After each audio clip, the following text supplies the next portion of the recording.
Hello, hello, hello. Testing 1, 2, 3. Testing 1, 2, 3. Does my mic work? Does my mic work? Can everyone hear me? We are going live. We are live. Yes, it's Wednesday night. And it's Wayne's World Wednesdays. Every week I'm going to do a different intro. Why? Because I can. It's welcome to Wayne's World Wednesdays, everybody. We are here with Wayne Bettess, our leader, their influencer, our inspiration, who's not doing any talking today. But it's cool. Lots happening today. It's action-packed episode. Lots to talk about. Lockdown coming. Oh, is he mute? Oh, sorry. I was just hijacking the show because I don't really get a lot of limelight. So wait, hold on. How do I unmute? Ask to unmute. Say something. I'm sitting there trying to talk, and I'm like, he's muted me. I thought, that's I thought you'd done it so you got your intro without me interrupting. That's what I thought you'd done. No, my intro was definitely not as fun. Definitely. I felt like a boxer then. I'll tell you, I loved it. Okay, who have we got? We've got Etan, Basil, entrepreneur extraordinaire, and musician. We're gonna bring that out of the skeleton in the closet one day. We've got Aaron McLeish. Okay, I'm gonna Welcome, Aaron. I'm gonna unmute everybody here. Actually, allow me. You guys can all mute because we're not a big group on Zoom today. People are shy or they're busy. Welcome, Aaron McLeish. How are you today? Yeah, you can unmute yourself. I'm good. Hello, Aaron. How you doing? I'm good. Yeah. Good to have you on. And it's good to see you. It's good to see you all. Yeah. Yes. Thank you very much. Okay, so listen, it's a strange time. We're going into a lockdown tomorrow. So I think that a lot of people, maybe people have got their shit together, but maybe for all of those who do, have some questions about what's going on and things like that, this is an open question. Maybe I'll ask Wayne to just kick us off with a thought. And then Aaron, we wanted to really get your point of view from an accountancy and financial business planning perspective. So my question to start off this conversation is really, what should small businesses, trades businesses be thinking about now? Wayne, what do you have to say? So, obviously, this is the second time this year we've been here. So the first thing I would be looking at is, what did I do in the last one? Did it work? Did it not work? Straight away, So like if you went really quiet and lost all your work and things were bad, then something needs to change. If vice versa, if it was quite good, and you rode it out well, just do more of what you did back then. One thing I think that everyone, regardless of what's going on, is reassure your customers. So at every opportunity, get the message out that you're working, that you're taking precautions, and that you're there for them when they need you. Because most people aren't going to want people in their house, but in our industry, the majority of us here are plumbing and heating related industries. They're going to need us, especially with I woke up this morning and there was a frost on the van.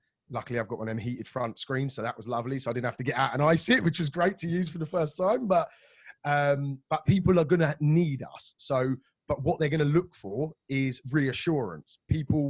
That's what people need, reassurance. So do a quick video, send an email out to your customers. If you haven't got the facility to do that, it just drop some text messages to customers that you've got jobs coming up. Just so what you don't want to do is let the snowball of cancellations and negativity start to build. You can frame this situation in two ways. You can frame it as a negative and it's going to hinder your business, it's going to make life hard, or you can frame it as a challenge and an opportunity to overcome. Because one day, whether it's in a month, whether it's in 6 months, whenever it might be, we're going to get to the other side of this, one way or another. You know, humans have never been made extinct yet, and I don't think this is going to be one of them situations. So we will get through it, and we want to learn from it. So you need to get out there, you need to be reassuring people, and ultimately, you know, make people feel like you can go into their house. It really is. Like a little example, I ordered all my team visors, so they've got the headbands, you know, like the boxing people in the corners wear. I ordered them. They're only like 20 quid off Amazon for a pack of 10. So when we turn up, you know, it looks professional. It looks like we're taking it seriously. Whether you know, I know there's lots of conspiracies about the agenda with all of this going on. Forget that.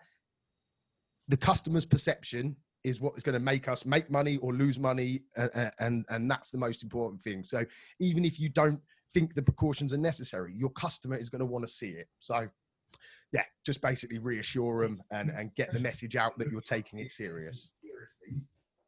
Yeah. Okay. Aaron, we'd love to hear your thoughts, you know, from a business plan, from your perspective, from your human perspective. What's going on? What are you seeing out there in the industry with some of your clients? Yeah. You know, what are people doing? First of all, it's mainly business as usual, because you are all key workers. So because of that, you are fortunate enough to go out and do your job and still get the pennies rolling. One thing which I would say, and I would highly suggest, payment up front, guys, right? If someone books you in for something, right, you get paid up front. They pay you there and then on the phone, or cash at the end of the job. I found at the start of the last lockdown is that if you had a lot of customers that owed you for a boiler, they were longing you out. They were literally logging you out for like as long as they could.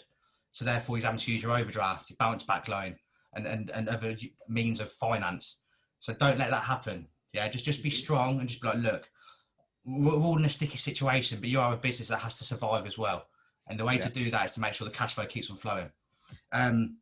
You can juggle your suppliers. Say if you've got 2 or 3 different merchants which you use, and you've got a high credit rating with one of them, you might want to use the others. And then if cash flow is going to be a problem, you can sort of like use that. So maybe rack up your credit supplies with merchants which you don't use as often, and then you leave a merchant to utilize, so it's there. Do you know what I mean?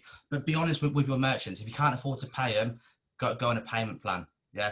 I mean, the ideal scenario would be, instead of 30 days end of month, try and negotiate 60 days end of month, and just explain to them, look, I'm going to have a hard month here and I need a bit of help. Yeah. At the end of the day, people buy from people. Merchants are people as well. If you've got a decent relationship with an account manager, get on the phone, explain to them, but reassure them that they are going to pay them.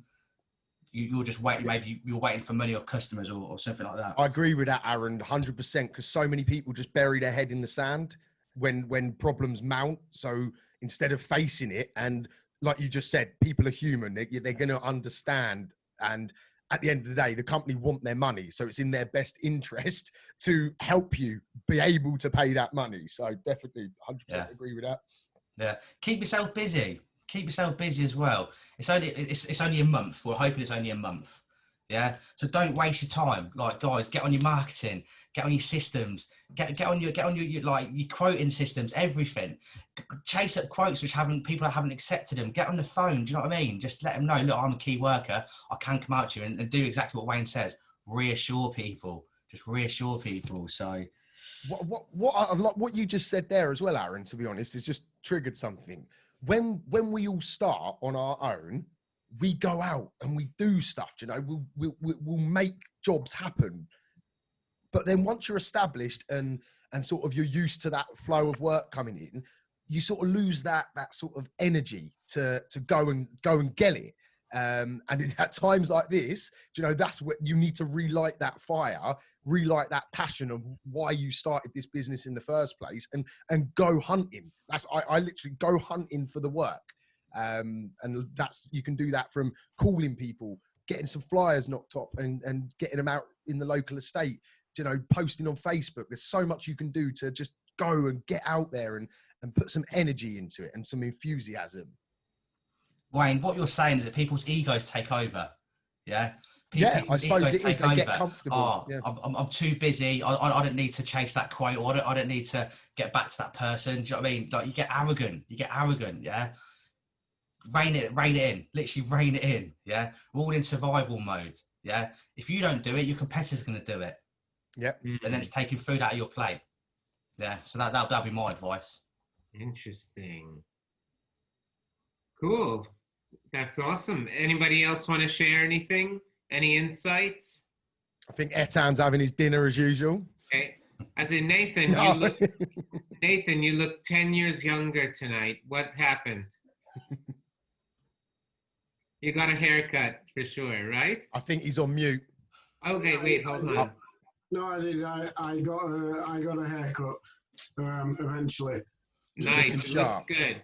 Just one thing. I've been listening to a few things this evening, and I don't know whether it relates to what you were saying.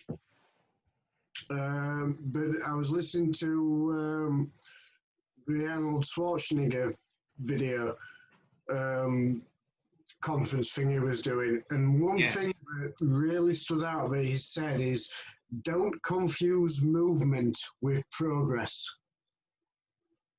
And that's really stuck with me. We can do all the things and everything, and like has been mentioned, we're busy, can't do this. Doesn't mean we're getting anywhere, though. The busy fool, the killer of many, many successful people, just being busy for busy's sake. I do everything physically possible to not be busy. If I'm busy, I've fucked up, basically. Do you know? Yeah. I don't want to be busy. I want to be strategic. I want to be focused. If I'm busy, I don't deal with busy that well. And every now and then you sort of get into that position, and we touched on it last week. It's another alarm bell. If you're running around and you ain't got time to think and plan and stuff, you need to stop, you know, and relax and breathe and make a plan of action and slow it down and start hitting it one by one. That also comes into there was a post on Facebook today that I think you'd replied to about a guy who was setting up, and you'd said, if I knew what I knew now, and I'd go, and it goes back to that thing like paper diary, you're invoicing, your job sheets, you're working it out, all electronic. Keep it simple. And then you're not forgetting, you've got reminders on your phone or your iPad or whatever of opinion and tell you you've got to do something or you've got to be somewhere. You know, you're invoicing, I mean, all right, some people don't have emails, but 99% of people do. You know, your invoices on email. Like is being said that Aaron mentioned, you know, kind of like before you leave that job, give them their invoice or send them their invoice. You can all do it on your tab rather than going home and then having to, you know, remember the jobs you've done during the day. You know, every job you go to, whether you've been paid up front or whatever, right, invoice, you've got it in your email. I did 12 boiler services yesterday. Every job, after every one, email was sent. Come on tonight, check my accounts, check that, all being paid. Simples. Yep. Whereas in 2 years ago, I'd have been sat at a computer half an hour writing them all out, sending them all off, having no track of what was going on. Yeah, and it's important that you look back at that as well, so you can see your progress. Do you know what I mean? Because not everyone makes that progress. So it's good to hear that you're reflecting on that and seeing the difference, and then you can firsthand know the benefits of doing that sort of thing, can't you? Yeah. What are we drinking tonight? That looked like a nice big glass. I now have my Wednesday night with Wayne and a glass of wine. Oh, lovely. No. The bottle's It's great because actually what we're doing here is we're replacing the cinema. okay, because we can't go out anymore. The cinemas are shut. There's nothing to do anymore. So we're The providing kids, entertainment and self-development To value. be honest, I'm often confused for The Rock, do you know, so you're getting double bubble, aren't you? So, Yeah, Vin Diesel, yeah, just not got I'm the often, body or the looks, all but I've got to do, the kids have been at football training, so I'm now running a bath as well. And I've had to turn the heating up because my dear wife likes the heating turned up at 28 degrees. I get taken for a young George Clooney all the time. I get stopped in the street, like girls come up to me left and right. They want, I have to say, no, I'm just Francis. You know, like, no, they're actually really surprised. Okay, next question. Okay, let's talk about positivity and happiness and in strange times. You know, this is a time when there's a lot of mixed feelings, a lot of craziness in the world. It's not easy. If it were easy, I said, people say this to me. For example, I run a business, not the same business. People say this to me. If it were easy, everyone would do it, right? It's not fucking easy. It's fucking hard. And it's the ones that have the most resilient that are going to Yep. thrive. You know, it's like, how hard can you get hit and still keep going? So I'd love Wayne to comment on resilience, pushing forward, and doing what it takes is not giving up. And then let's open it up. I'd love to hear anyone who wants to make a contribution as well. So if there's ever a time that you need it, it's now, for starters. You know, with everything that's going on, the world is just full of shit. You know, you've got all the hassles over in America. You've got all the discontent with all the different things that are going on in the world with like Black Lives Matter and, you know, now with the attacks in France and stuff. So we're just getting like bombarded with constant like bad things generally. You know, it's generally the bad side of the story that we're here because it sells newspapers, it sells the news and the advertising. And it's a lot of fitness coaches use this phrase, you are what you eat. Yeah, I think it was Joe Wick or one of them guys that use that. You are what you eat, and you are what you consume is the better phrase. So if you're watching that, if you're consuming that, then thoughts are going to become reality in your life because that's what you're feeding your brain. We touched on this again we touched on this last week. So it can be as simple as Nathan just said. He was watching an Arnold Schwarzenegger motivational speech. Do you know, how do you think when he's watched that, right? What's his attitude going to be like coming out of watching that? It's going to be positive. It's going to be, I can do whatever I need to do. Whereas if he watched the news for an hour, what do you think his mindset's going to be? It's going to be like, come on, get me another bottle of that red wine, man. I want to get away from this. Do you know what I mean? And it's really simple, but it comes down to habit. Our habits are so important. Like you might have noticed every live show I've been drinking this bottle. Carolina actually recommended it to me. I think with all three of us have got one at the minute. Drink buddies. That's why we like peeing every 5 minutes. Yeah, that's his bottle. But this is a habit, right? I know that if I commit to like 30 days of consuming this regularly, right, it will become a habitual habit. So drinking water is fundamentally like breathing. We should all be doing it.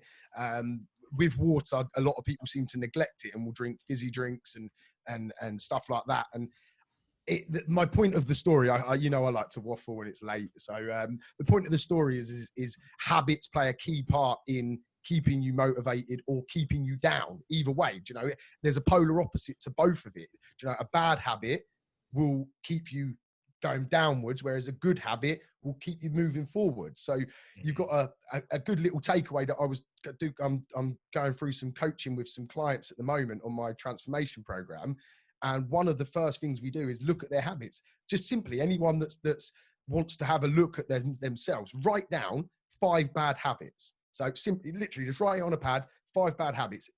Pick the worst one. What one is the worst for you right now, and find something to replace it. So for me, right now, like it's eating shit at night. Do you know, after a hard day, busy, kids, everything, I like to crack open a pack of biscuits and devour the whole lot. I can't. I go all in on anything that I do. So it's not like one Jaffa cake. It's the 2-pack, twin pack, everything gone. And obviously that's not doing me any good. So what I've decided for this little challenge to try and overcome that specific habit is, rather than give it up, well, I am giving it up, but I'm not just giving it up. I'm replacing it with something else. So the time that I would normally do it, I'd have my cup of tea at 9 o'clock at night. Instead of getting the biscuits out, I'm getting my book out. And for that 20 minutes while I'm having my tea, I'm reading my book. So at the minute, I'm reading Eddie Hearn's autobiography. Well, it's not an autobiography, sorry. It's like 12 rounds of business success or something. It's a great book. But the idea is what you take away one side, replace it with something else. So that becomes that habit, and use something productive. Don't stop eating the biscuits and start start smoking. You know, that's not a good exchange. But find something that is good for you to replace that bad habit. And slowly, don't try and change everything at once either. If you try and change everything about you, if you try to lose weight, gain muscle, grow your business, you know, go on date nights every week, it's just too much. You've got to make small changes so you can build up to it. And this is the time to do it. When the world's going crazy, make the change now so you can ride out the other side further along the journey than you are now. I think for myself, I've just hired a virtual fitness coach, and I'm getting a lot of benefit from it because, you know, like gyms are closed, you can't really work out anywhere, and I wanted that sort of focus and accountability. And one of the things that I'm sort of now, I try to lose weight and I fail, and then I try again and I fail, like a lot of things. And I think that this time feels different because I've learned to be more patient. I'm now going to practice patient and think long-term about growth, you know, business growth, personal growth. Just when you want things to happen too quickly, that's when you're more inclined to give up, because life doesn't work like that, right? You might get quick results, but you aren't going to get sustainable results as a general Right. rule. And so, right. This conversation is open to anybody here on the Zoom call and on the Facebook chat. If you want to chat, if you have something to share, please don't hesitate. Let me know, raise your hand or unmute yourself if you can, and share your stories, because we're learning from each other here anytime. So another question that Carolina put together for us is about managing cash. How can I how can I manage cash flow better in my business? do you want to go straight to the accountant, or do you want to hear the tradesman view first? I want to hear both, but whoever wants to interject. I'll let Aaron have the mic for a bit. Yeah. I've been hogging it, so. Aaron, it's Aaron. Sorry, Everybody- my bad. Yeah. Cheers, Francis. Thanks, sorry, right. I got it wrong and many times, so sorry. Don't worry, Etan. He can say your name properly now, thanks to me. Yeah. Managing cash, guys. The first thing to realise about cash is your money isn't your money, right? There's always people that need paying. Yeah, the tax man, your suppliers, your employees, your subcontractors, your fuel. Yeah. So the only way to manage your cash is to do cash flows, right? Project things forward. Yeah. So when it comes to thinking about money, look, you need to be looking 2 months ahead every time, or 3 months ahead, because every 3 months you'll have your VAT bill. Yeah. I'm a big advocate of the profit first model. Yeah. Yes. Getting £100, 100%. split that £100 into VAT, wages, suppliers, whatever. Your own money. You need to be paid first as well. One of my I used to work for a multi-million-pound permanent heating business, and still work for them actually. And the boss there said to me, I get paid first. Yeah. The reason why you go to work is to get paid. Make sure you get paid first, but make sure there's enough money to split it out for everyone else. Because if you don't get paid first, you're not going to be in business for long, because you're not going to want to be in business. Yeah. So manage your cash flow effectively. Pay yourself first. Split up your money into your different bank accounts. Clear it. Yeah. But your money is not your money. If you can get your head around that concept, you will go far. But yeah, that's my 100% agree. 100% agree. I've actually got an article going in the installer mag. I don't know if you guys get it, but I think it gets sent out for free to people like in the industry. And basically, I'll crunch it down. It basically says read profit first in essence. But it was funny because I used to be a nightmare. Like when I had a fairly big business, sometimes there might be 60, 100 grand in the bank. And I'd be like, hey, let's go. I'd be buying tools. I'd be took on a shop. I'd just trigger happy, bang, bang, bang. And then it's like, oh shit, yeah, 3/4 of that or 7/8 of that wasn't actually my money. So my business went bust. I messed it all up, quite a common story in this industry. Got too big, got too brash, thought I was the king dingaling. And anyway, the lessons that I learned about that was about the money situation. And I hadn't read Profit First. I don't even know what year Profit First come out, but I implemented a very similar, more basic system where I just had a few different accounts. And when something got paid, I just quickly flicked it into the different accounts.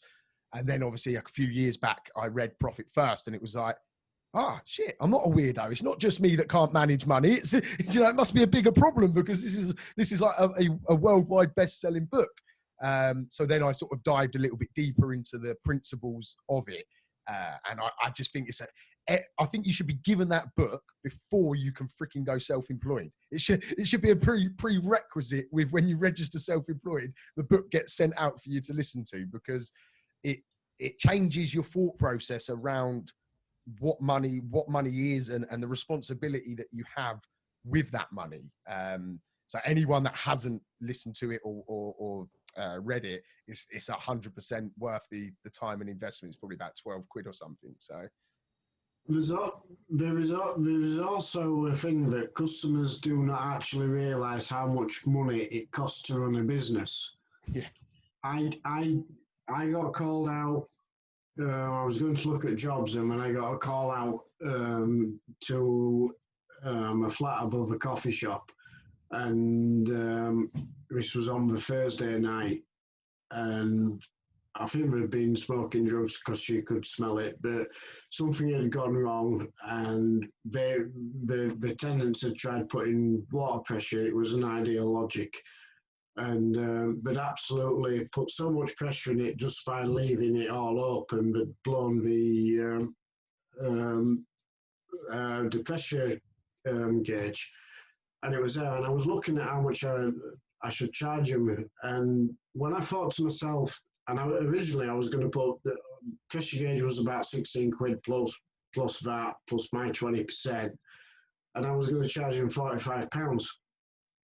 For doing it, because I was there less than an hour. Then I thought to myself, actually, I'd been out the night before at 6:30.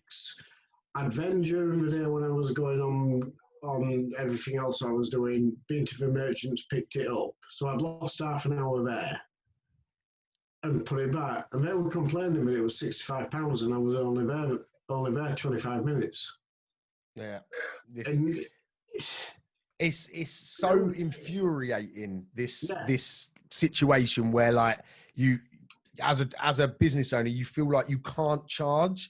But basically the best recipe, I hope Aaron will probably agree with this, I'm pretty sure, is if you understand your overheads and what it actually costs you per billable hour to run your business, then you have to have confidence in your pricing. And the only way to get that is understanding what it physically costs you to run a business, so total everything up, divide it up, so you basically get a per day or per hour overhead cost. So right, that is the minimum, because you're never going to bill if you're in an install or something like that where it's days, then you can just do it in days. But if you're jobbing, then you need to know by hour, because you can't bill 9 hours a day, or very unlikely. There's going to be travel, there's going to be part collections. You're only ever going to get a 5 hour maybe a day that you can actually bill. So you have to factor that all in.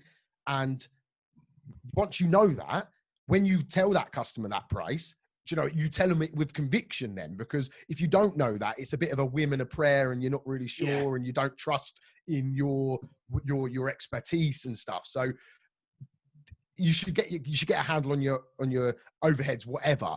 But from a pricing perspective in that scenario, that is the best medicine to solve that problem, because once you have that realization, shit, that's what I should be charging for every hour that I physically can work and bill for, then you have to, because you can't go backwards, because if you charge any less, you're effectively losing money. So definitely do that. The point being, I don't think, but kind of like, well, not kind of like, but a lot of people who, you go to Sainsbury's or you go to Aldi and you buy your chicken and it's everything, they don't argue the price. But everything is built into that price. So you buy your chicken for your Sunday dinner at £3.50. You don't question it, do you? When it's going. But I don't know whether there's this misconception that the public or our customers feel like if we are charging £65 an hour, or I went to diagnose a boiler fault on Sunday, and I says it's going to be £75 for me to come out on Sunday morning. It was the gas valve. And it was like, what? And I'm like, you're not necessarily, you're not, the kind of like feeling what it is, you're not paying for necessarily my time, although I've got to run the business and charge for that, but you are paying for my knowledge. Yeah. You diagnose your boiler, what's the problem with it, right? And you sort it out, and then when you've sorted it out and it hasn't worked, you ring me, who knows what we're doing, and we'll come out and have spent 25 years in the trade, and I generally have a good idea. But I don't know, the public, I think, I might be, it might be just around the South Yorkshire area where everybody's tight. but people do not understand, when you're a small business especially, not as, like I say, not when you go into the supermarket and buying your chicken, and Sainsbury's have only paid 50p for this chicken, but we're charging you £3.50 for it. But I spend an hour on a Sunday morning for £75, and 20 minutes later, and I've checked my gas valve on resistance. I've charged them £75 and told them I need a new gas valve. So the only thing I would do, or the only thing I could probably recommend you to, is how are you explaining your fees to the customer? Oh, I think he's gone. Can you lot hear me? Okay. I think we got a grunt face stuck on the. Okay, moving swiftly on. No, yeah, right. No, he's back. He's back. Oh wait, I have to unmute him. Wait. We've got to put Cole back on router in Barnsley. Sorry, my internet connection is unstable. It's a bit like me. What I was going to say is, did you explain how you charge before you went? They'd spoken to me they'd text me on the Saturday, and I just said, right, I can come Sunday, but it will be £75. First of all, I wanted a delay in, but I didn't get one. But when I got there, but no, there was nothing in the conversation. He just said, yeah, that's fine. And then because I was only there 20 minutes, and straight away I got meter out and check resistance on the gas valve, because he'd had a gas safety certificate done. He's just bought the house as Lindley has a few houses, and he'd had a gas safety certificate done by somebody else. And the gas safety certificate was, well, it wasn't worth the paper it was written on because you couldn't test anything on the boiler. So I used to get that quite a lot, and it basically come down to me not being clear as to what they were getting for what amount of money. So we started implementing where we frame that first visit as an investigation and diagnosis. And if it's fixable within that first hour time slot, then it won't be any more labor charged. And basically, if it's not, then we'd provide you with a quote to move forward. So I would say maybe look at your terminology and the words that you're using. So the message, you've got to remember, the customers are not clued up like us. So they might not be business owners. They might not understand all of that. So it's your job to educate them as the expert as to what they're paying for. Because if it's not clear, it leads to these sort of snaggy little sort of like issues. In regards to that, whoever the gas engineer was before had said to him, you need a new pump. He'd asked me to, he'd text me and asked him, could I give him a quote on the boiler repair? And just straight away. And I replied saying, I can't give you a quote on a boiler repair because I haven't seen the boiler. I don't know what's wrong with it. They said this was on the Saturday. I did actually say to him, all right, it was done by text. There will be a £75 charge, but that is a diagnosis. Oh, right, okay. Maybe it was just an RC customer then. Well, I've got a boiler change out of it. Oh, so what are we worried about then? It worked. You got it. But it still hasn't paid me the £75. Yeah, funny how that works, isn't it? I think Airtown wants to pipe in there. Oh, you're muted. You can. So with pricing, with rates, so we have like a spiel that we say almost like kind of without even thinking about it. When a customer calls up, we ask them, are you aware of our rates? And they always say no. And then, we do the whole, we charge sort of £70 plus VAT for the first half an hour's labour and call. And then per half an hour after that. And we say to them, and then they're like, oh my God. But at that point, it weeds out, if you tell them straight away at the beginning, it weeds out the guy that wants you to come and diagnose it for free.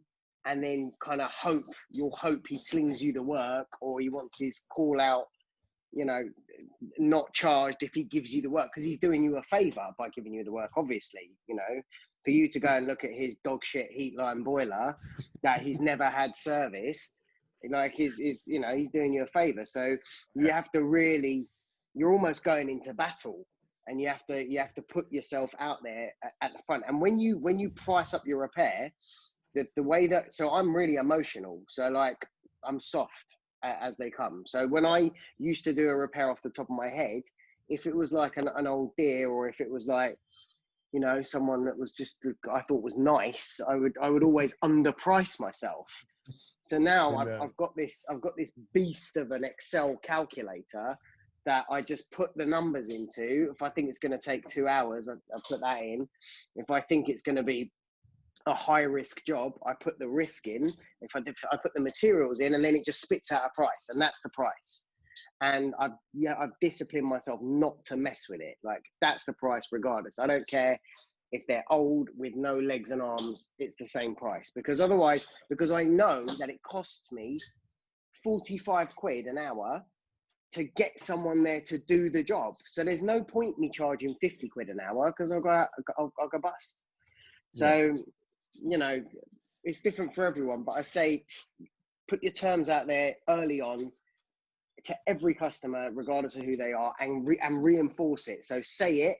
Then if you send a booking confirmation and your price is the same across the board, put it in your booking confirmation email. And then when you're pricing stuff up, don't do it off your heart. Do it what it really is. And remember your margins on your materials. If it's a dog shit job, put extra money on it. because you'll just curse yourself afterwards. That saved me. I started put that in January, and it saved me. That's a great bit of advice. I think Bex wants to say something on that. Hello, how you doing? Hello. Good evening. The pricing argument is definitely not industry specific. In my world, the same thing happens. And when I first started, I'm like, oh, I only need £10 an hour, and so that's what I charge.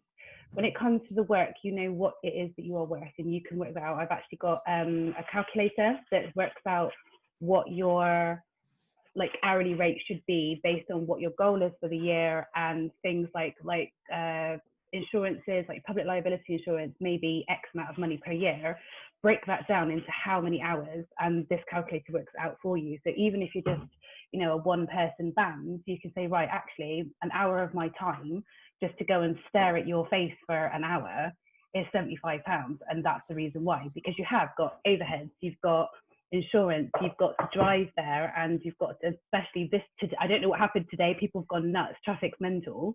If you're sitting in traffic for half an hour to get somewhere that's 5 minutes away, that needs to be taken into account. So yeah, I mean, I've had arguments with people in the VA world to go, actually, I'm not going to justify my prices to you, because from my perspective, you don't have to pay me national insurance, you don't have to pay my tax, you don't have to provide me a computer. I have to do all of that, which is why I charge what I charge, plus the expertise and the knowledge that I've built up over years. So before we move on or carry on that, can I ask that if anyone has got any of these handy spreadsheets that they don't mind sharing, could I, obviously only if you're happy to share it with other people, Francis and Carolina have built me this great portal where my training courses and stuff are. And what I'm thinking is, if we could create, obviously we'll tag and say who it was from and everything like that.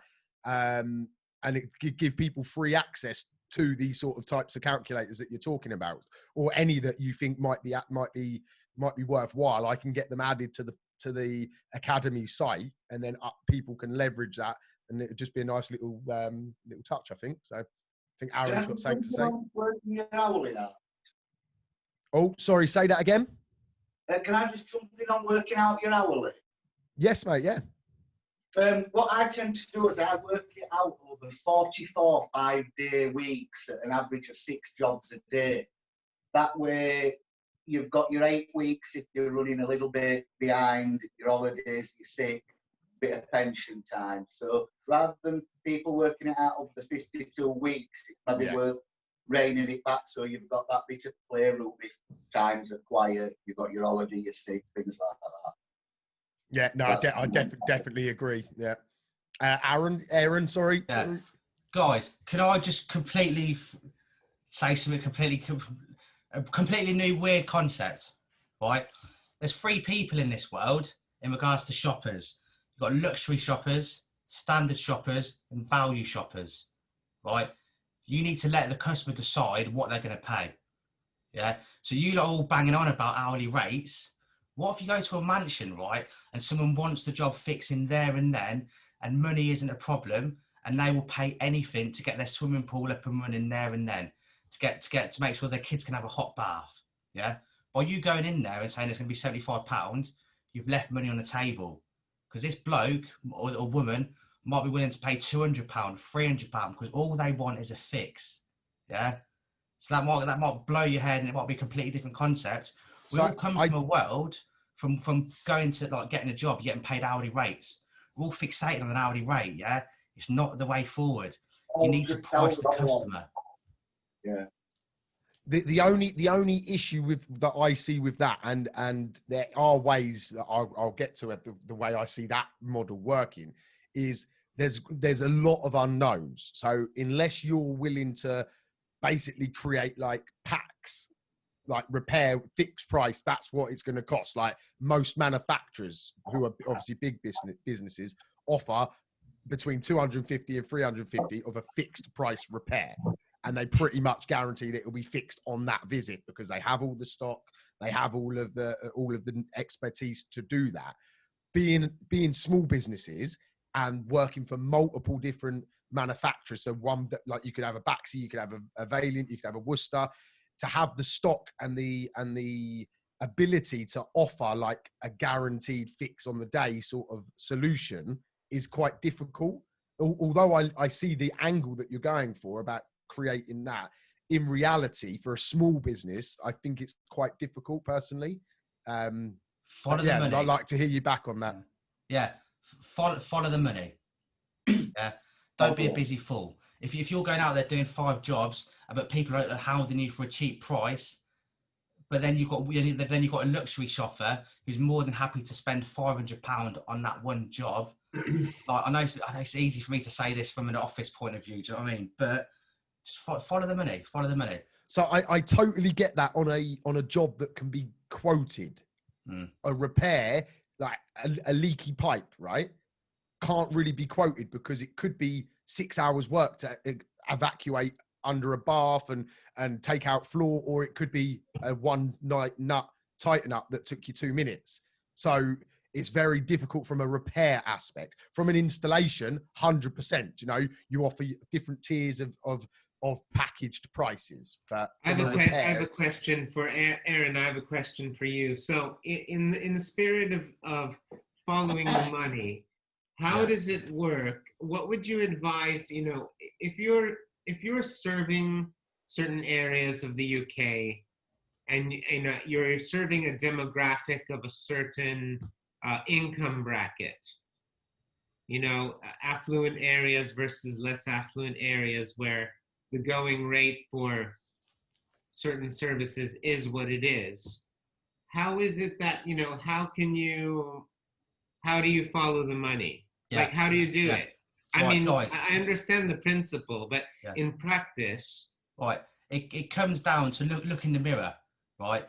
People buy from people. You need to market towards people you want to work with. Yeah. So if you want to go for the high-end jobs, people's swimming pools, 10 bedrooms, right? You need to market to those type of ideal clients. It all comes down to the ideal clients and the way you market your business. If you market your business as someone who can come to your property within 2 hours or that morning or that afternoon, that day, that's a different marketing angle to someone who's saying that they can fix a tap or fix a leak. So it's all about that, how you position yourself. Yeah, that's a super interesting point there. Because I think that there is also arguably a limiting belief, maybe, as to I can't position myself in that way. You know what I mean? Because of my background or my people or my geography, and therefore positioning myself for more affluent customers is impossible. I met a plumbing and heating owner of a business in London recently, and his business model was the super rich of London, like super rich, multi-million pound, multi-story mansions in Mayfair. Okay. And he doesn't get paid per job. He gets a monthly retained service fee. Okay. And he has the keys. He holds the keys to all of his clients' flat, and they have storage areas with all of the spare parts in their flat. Okay. Yep. So he makes sure that everything is itemized, and when they need flats, he goes and gets them. And when they're traveling or in Dubai or LA or whatnot, they're out and there's a problem, he just goes and he serves that, fixes the problem right then and there. And I talked to him about it, and that was just like his business model. He decided that he was going to go for that client base, and he just positioned it, went there and sold it, and that's his business. Doesn't work with anyone else. And so it goes to be shown, not everyone wants to or has to do that, but I think there is an element of positioning that is really important in your marketing. It's like, who are you going to work with, and what does it say? What is your message to these people? In terms of the product and your pricing and the offering, and going out in a concerted way and getting those people. I'm not saying it's easy, but I'm saying it's possible with a strategy and a plan, arguably. You're talking about pumpkin planning, aren't you, Francis? Basically, I'm you're talking talking about You're talking about pumpkin planning. Your business is pumpkin what you're. planning. Yeah, is what you're talking about. Tell me Wayne, what is Have you what not is- read? Have you not read that book? No, I've not. Wayne, Oh, will you it's tell them about pumpkin planning? so it's from the same guy that did Profit First, Motorbike Mike.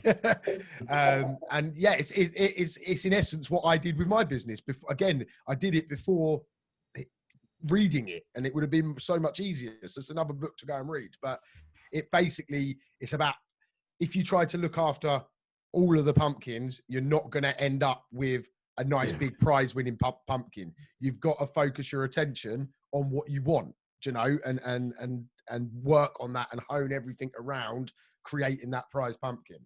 Yeah. Yeah. Can I just say, going on back to kind of like high-end customers, and again, it might be a Yorkshire thing that I don't know, but generally you'll find around our area that the working class are the people who will pay you the best.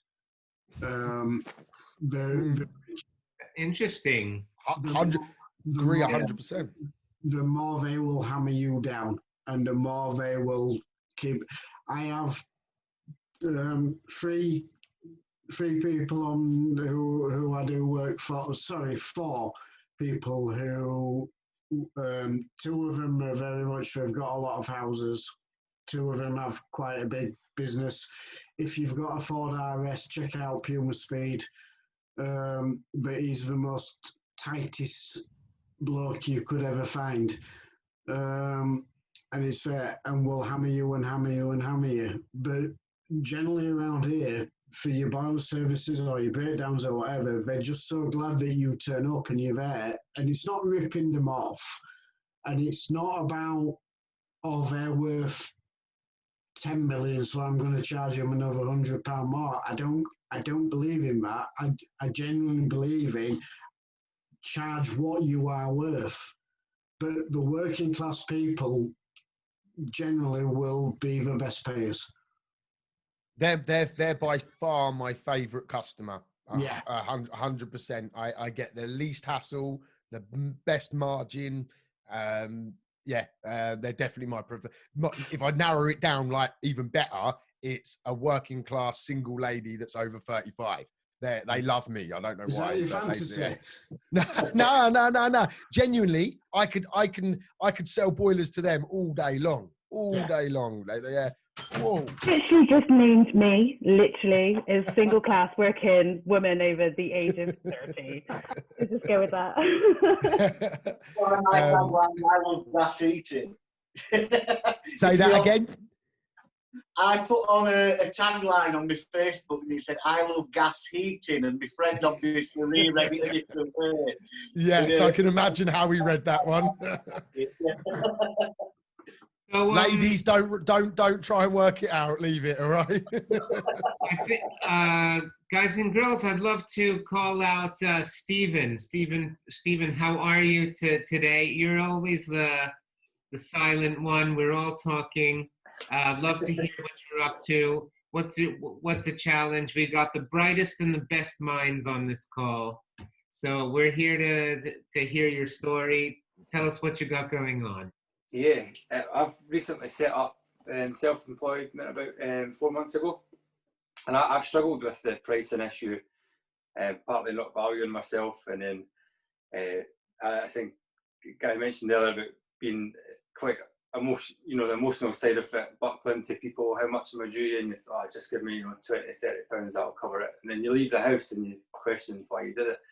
But I did a ensuite for somebody, and I know the guy, and I kind of buckled with the price, so I thought if we agreed an estimated time and just stuck to an hourly rate that was fair, it would work for him and work for me. So I spent 3 days doing this job, and then I was cleaning the shower tray ready to silicone it up, and I noticed that the tray was cracked from corner to corner. I was close to being a grown man trying. I couldn't believe it. So Friday I had to rip everything back out. And on the spot, I learned the hardest lesson that I'll probably learn in business, that hourly rates just don't work. So yeah, I'm really enjoying tonight because, that experience just totally exposed me. So the 3 days I invested in his house, I'm now probably going to have to spend another 3 days to rectify it and get it back to normal, which will be unpaid work. So do any of you guys have sort of advice on factoring in profit margins and things like that to help kind of, help you when these moments arise, stuff like that? I think Etan wanted to jump through the camera to answer that one. Wow. Good. Go on, Etan, jump in, mate. Sorry, Wayne. I'm just excited. Mate, I've got the title. That's good enough for me. I'll just sit back and relax. It's Wayne's World Wednesday. You look crack on. Mate, the margin is the most important thing. Like, honestly, and your margin. So firstly, you should read profit first. Then you should have a bank account called profit.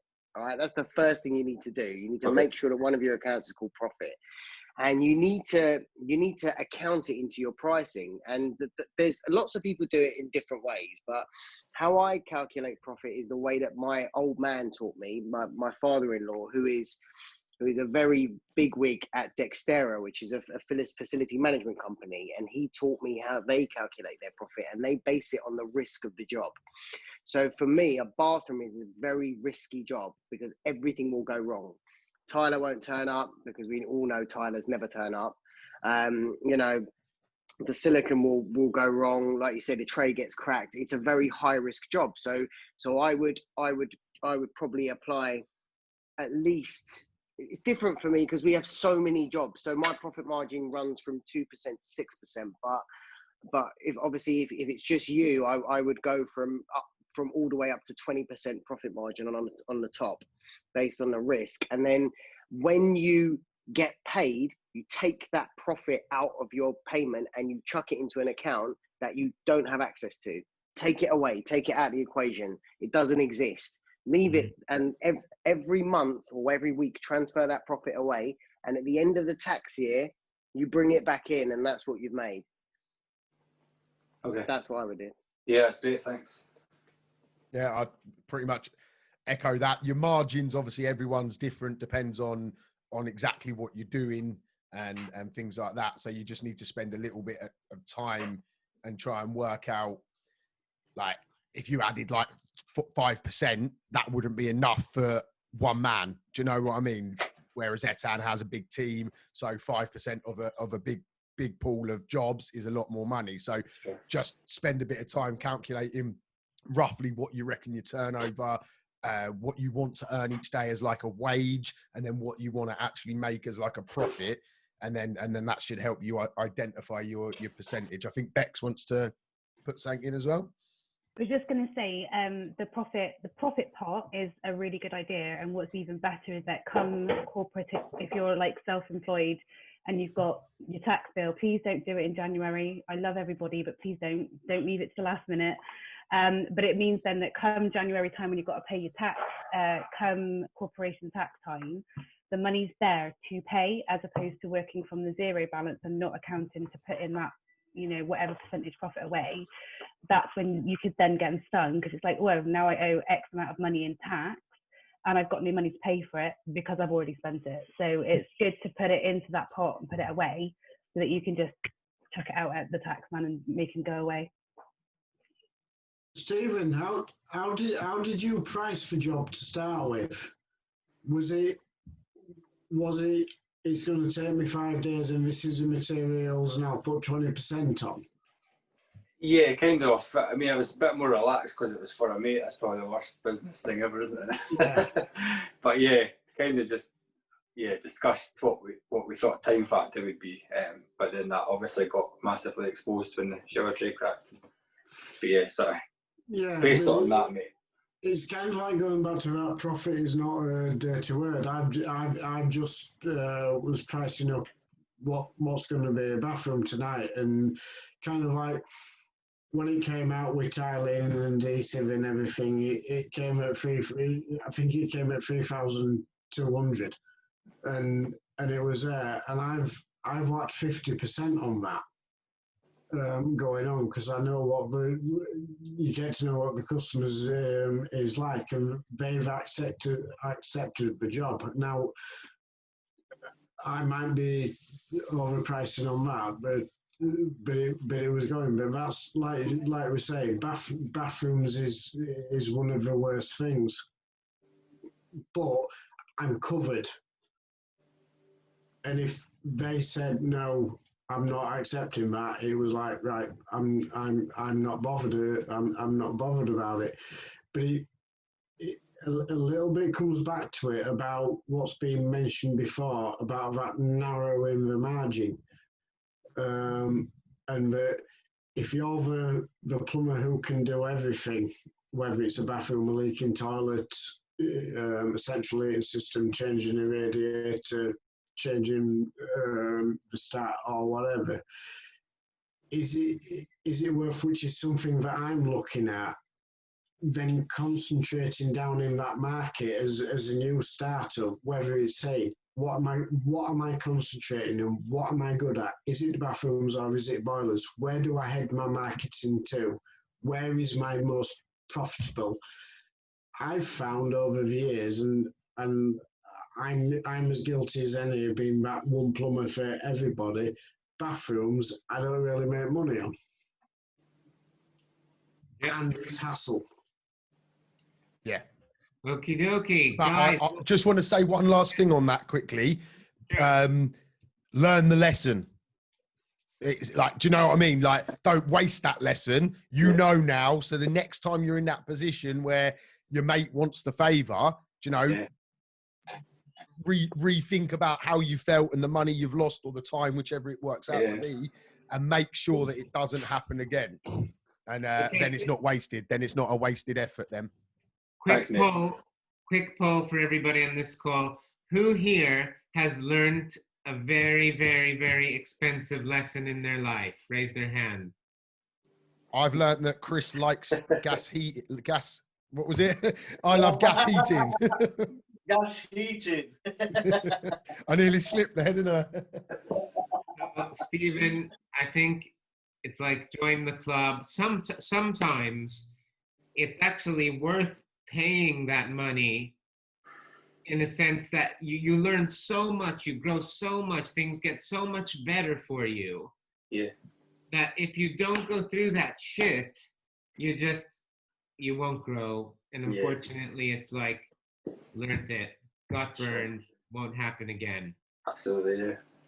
So this is like a mastermind. I love doing this, and I want to say thank you so much for Wayne Bettess, who created this community, but also is very generous in access to the community, because he's given us a platform and he gives you a platform to basically try and help people and provide, give some value, right? And I wish more people would join us on these calls, because you guys, we're all really lucky, because we have here successful business owners, okay, running million-pound businesses that we can all learn from. We have yours truly, marketer extraordinaire with Carolina, my wife and partner. Aaron, who's an accountant working with trades businesses and he's in the thick of the accounts and advising people on how to grow their businesses. And Bex is in the virtual assistant services, so with software tools and project management. And so like all of the skills are here on this call. So I say, everybody, bring your challenges, tell your friends or tell people in the group also to come in, bring their challenges, because you don't get this type of value very easily for free around here. And this is what we're doing every Wednesday on Wayne's World Wednesdays. And Wayne, you get the outro. Right. I want to challenge anyone that's still listening, that's still on. Best contributor over the next month will get to join the Hat Club. All right. So in the Off the Tools group, I want to see posts. I want to see comments. I want to see help. I want to see tips. And I'm going to be the sole arbiter of who I decide to give it to. and then you can join the hat club. You have to earn them, though. Okay, guys, There's a have little challenge great for week. you. Be locked down. And see you later. We'll see See you you again guys. next week, guys. See you later.